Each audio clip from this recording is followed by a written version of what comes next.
In today's video, I am going to teach you how to create multiple records in Airtable with one input form.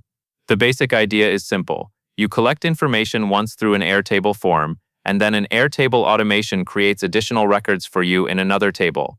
This is perfect when one submission should automatically generate several related items, like standard tasks that always come with a new project. Start by opening your Airtable base and going into Automations. If Airtable shows any quick tips, click Got It so you can see the full setup screen. Next, set up the trigger. Choose the trigger type called When a Form is Submitted. Then select the table that your form writes into, and pick the specific form you want to use. In this example, you will select Table 1, and then choose the form associated with it. After that, you will see an option to choose a record from the trigger output. Click into that area and type to select the submitted record, so the automation knows which form submission it should reference. Now you are ready to create the extra records. Click Add Advanced Logic or Action, and choose Create Record.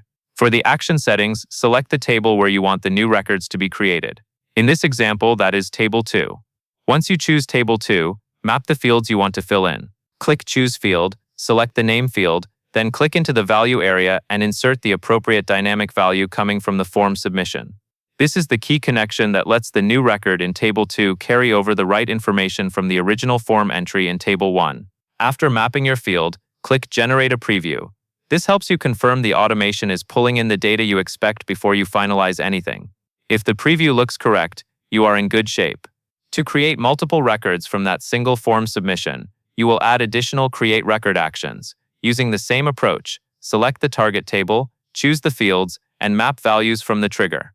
If you need a variable number of records, you can use repeating groups to loop through a list and create one record per item. Finally, click Create New, then Create Automation, and make sure your trigger is still set to when a form is submitted with the correct table and form selected. Generate one more preview to verify everything is working as expected.